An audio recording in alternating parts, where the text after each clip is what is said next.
1 minute থামুন। এই ভিডিওটা স্কিপ করবেন না, কারণ আজ আপনি যে কষ্টটা কাউকে বলতে পারছেন না, সম্ভবত ঠিক এই কথাগুলোই আপনাকে ভেঙে পড়া থেকে থামিয়ে দেবে। আজ যদি মনে হয় সবকিছু চেষ্টা করেও লাভ হচ্ছে না আর একদম শেষ হয়ে গেছেন, তাহলে অনুরোধ, এই ভিডিওটা শেষ না করে যাবেন না। শেষে এমন একটা সত্য শুনবেন যেটা বুঝে গেলে আপনি আর আগের মানুষটি থাকবেন না। এখন চোখ বন্ধ করুন, মন শান্ত করুন আর শ্রীকৃষ্ণের কথাগুলো মন দিয়ে শুনুন। একবার চোখ বন্ধ করে ভাবুন, যখন সব চেষ্টা করেও কিছু ঠিক হয় না, যখন নিজের মানুষগুলো পাশ থেকে সরে যায়, যখন প্রার্থনাও যেন শূন্যে হারিয়ে যায়, তখন যদি কেউ এসে বলে এই কষ্টেরও একটা সময়সীমা আছে, আপনি কি বিশ্বাস করবেন? আজকের ভিডিওটা শেষ না করা পর্যন্ত এই প্রশ্নটার উত্তর আপনি পাবেন না, কারণ আজ আমরা কথা বলবো সেই একমাত্র মানুষটির কথা যিনি নিজে ঈশ্বর হয়েও সবচেয়ে বেশি কষ্ট দেখেছেন, শ্রীকৃষ্ণ। তিনি যুদ্ধ থামাতে পারতেন, অশ্রু মুছিয়ে দিতে পারতেন, কিন্তু তবুও তিনি একটাই কাজ করেছেন, মানুষকে শক্ত বানিয়েছেন।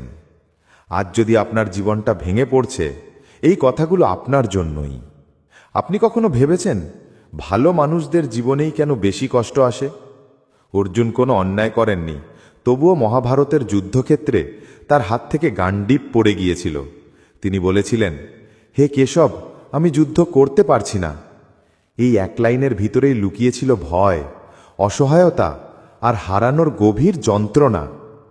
তখন শ্রীকৃষ্ণ সঙ্গে সঙ্গে কিছু বলেননি, কারণ কষ্টের মুহূর্তে উত্তর সবচেয়ে আগে দরকার হয় না, দরকার হয় বোঝা।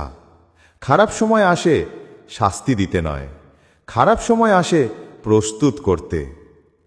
একটা প্রশ্ন আপনাকে ভিতর থেকে নাড়া দেবে, যদি শ্রীকৃষ্ণ চাইতেন, দ্রৌপদীর চুল ধরার আগেই দুঃশাসনের হাত থামিয়ে দিতে পারতেন না?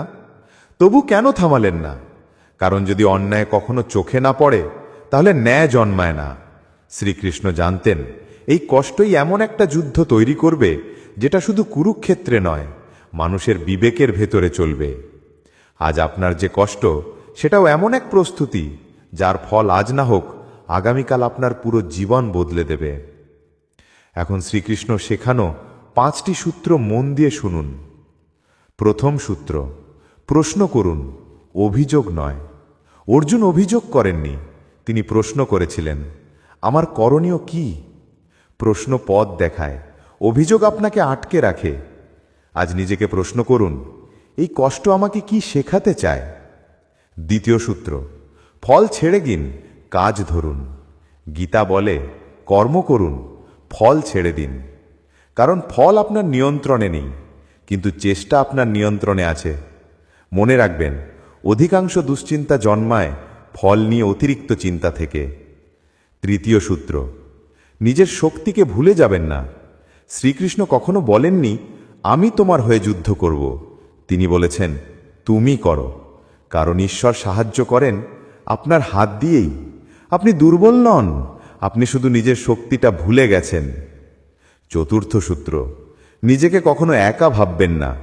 যখন সব শেষ মনে হয়, তখনও শ্রীকৃষ্ণ বলেন আমি আছি। আপনি দেখতে পাচ্ছেন না, কিন্তু আপনি কখনো একা নন। অনেক সময় ঈশ্বর চুপ থাকেন, কারণ তখন আপনি বড় হয়ে গেছেন। পঞ্চম সূত্র, সময়কে সময় দিন। মহাভারত একদিনে শেষ হয়নি, আপনার কষ্ট একদিনে শেষ হবে না। কিন্তু একটা সত্য মনে রাখবেন, প্রতিটা রাতের পর সূর্য ওঠে।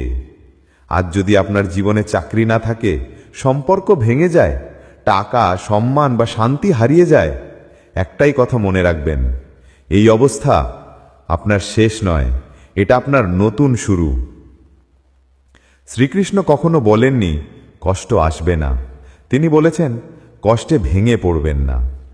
এখন যাওয়ার আগে একটা শেষ প্রশ্ন, যদি শ্রীকৃষ্ণ নিজের জীবনেও সব কষ্ট থামাননি, তাহলে আপনি কেন ভাবছেন আপনার জীবন আলাদা হবে? কিন্তু পার্থক্য একটাই, শ্রীকৃষ্ণ কষ্টে ভেঙে পড়েননি, তিনি মানুষ তৈরি করেছিলেন।